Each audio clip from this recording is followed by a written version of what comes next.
Today I'm going to explain to you why the Saucony Ride 13 is one of the best daily Not so fast there, mister. The Clifton 7 is going to give the Ride 13 a run, pun intended, for its money. Stop right there. We need Brendan to get in here and give the facts. Brendan, get on in here. We need you to compare the Ride 13 to the Clifton 7. Yes, I'll come compare the Clifton 7 and the Ride 13. That's today's video. We're going to look at the differences between the Ride 13 and the Clifton 7 to inform you which I would choose if I could only choose one shoe for my daily trainer and speed shoe. Which would it be between these two guys? Let's look at the pros, the cons.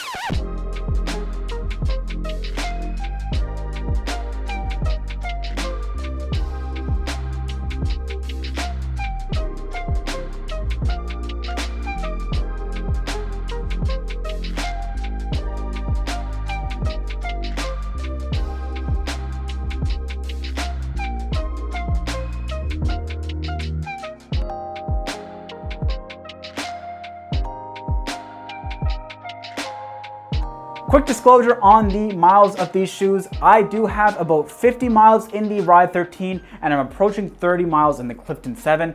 Neither of these shoes were sent to me. I bought them with my own Canadian Monopoly money. Okay, let's get into the video. I'm gonna be real with you. It's extremely hot in this room, so I'm gonna be a little quick with this. So let's get right into the specs of these two guys. The Clifton 7 has a stack height of 29 in the heel and 24 in the forefoot for a 5mm drop. It's a little bit different in the women's. I'll put it on the screen right here. And you're not gonna guess this, but the Ride 13 actually has a higher stack height than the Clifton 7. You wouldn't guess it looking at it, but you know what? They've done some witchcraft because the Saucony Ride 13, according to the official Saucony website, has a stack height of 32 in the heel and 24 in the forefoot for an 8mm drop. Now I have heard people say different, but I will trust the Saucony official website.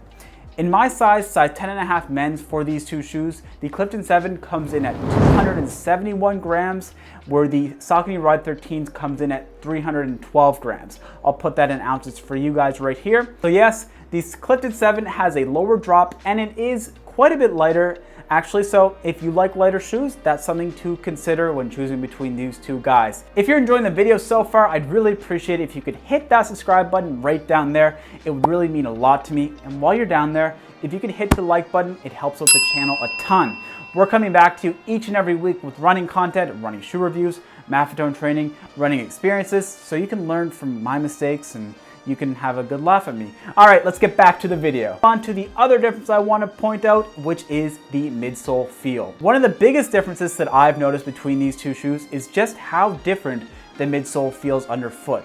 Now, for me, I prefer a little bit of a stiffer midsole, but I do want it to have a little bit of give for my easier days, and that's what I find in the PWRRUN midsole right here.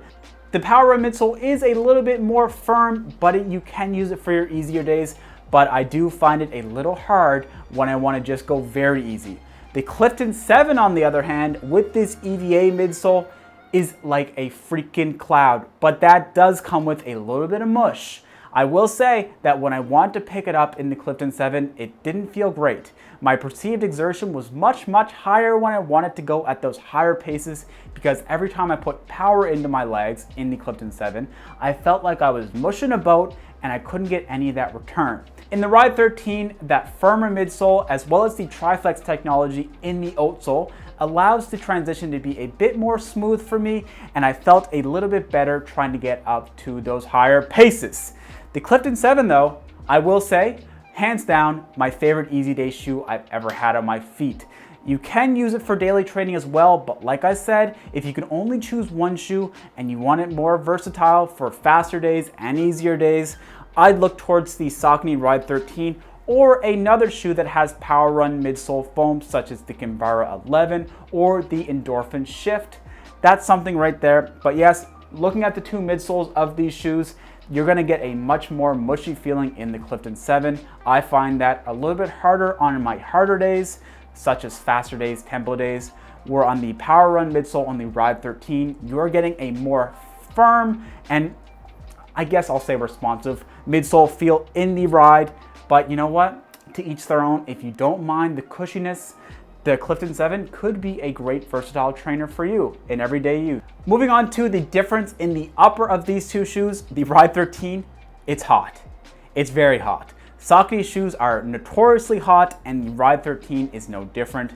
Now, they did do a great job in the Endorphin line. As we all know, those shoes are extremely breathable. But the Clifton 7 upper here, with this sandwich mesh as they're calling it, I learned what sandwich mesh means. It means that there's 2 layers in here, I guess. Not explaining that too well, but it's very breathable. The Clifton 7 upper, extremely breathable, beats the Ride 13 upper in terms of breathability on any day. Especially a hot day like this, I'd be reaching for the Clifton 7 for that upper alone. Now, the Ride 13 does have a bit more comfortable of an upper for me. It has a lot more plush and cushion, so on those winter days, I'll probably grab for the Ride 13 whenever because, well, my little footsies are gonna get cold and that's gonna protect it from the blistering winter temperatures. So in terms of an upper, who will I give it to? This is hard because I really do enjoy the feel of the Ride 13, but overall, day-to-day use, I think I'm gonna have to go with the Clifton 7 in terms of upper, but that's just me because I love that breathability. That's a tough one. But yes, the Clifton 7 wins in terms of upper for me. So let's move on to the price of these two shoes. They're pretty much identically priced. Here in Canada, the Ride 13 comes in at $165, where the Clifton 7 comes in at $170. Very evenly priced, but this is where the Ride 13 takes the edge, unfortunately, for the Clifton 7. Because, in my view, the Ride 13 is a much more versatile shoe. I can use it on my easy days. It's not gonna be the most plush, but if I had to only have one, it would be okay for my easy days, and it's very good on my tempo days. Because I find that gait transition very smooth with the Triflex technology and the PWRRUN midsole, we love that midsole, don't we? That is a great midsole foam for your faster days and your easy days and your everyday use. So yes, overall, the Ride 13 is gonna be my winner for this battle because of the versatility and the price point where it's so evenly matched. You're gonna save yourself $5. Go buy yourself a coffee. If you only buy one shoe a year and you want it to do everything, I think the Ride 13 will win hands down because you're gonna be able to use this for your easy days, your harder days, and I think it's gonna be a bit more durable than the Clifton 7. I'm already showing some wear on the Clifton 7. The outsole is starting to get a little bit scuffed up, but that's fine.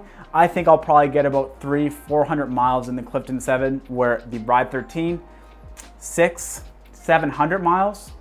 That's what my prediction is. I don't know. We're gonna have to revisit this shoe. Shoe is going the miles with me. All right, guys. Yes, the Ride 13 is my choice, but it's different for everyone. I pointed out the differences between the two so you can make your own decision. Would you go for the Clifton 7 for that little cush, or do you like the Ride 13 with that little bit of a snappier feel? Let me know in the comment section down below. I appreciate you all tuning in. I will catch you on the next one. Let me know what you choose. See y'all later.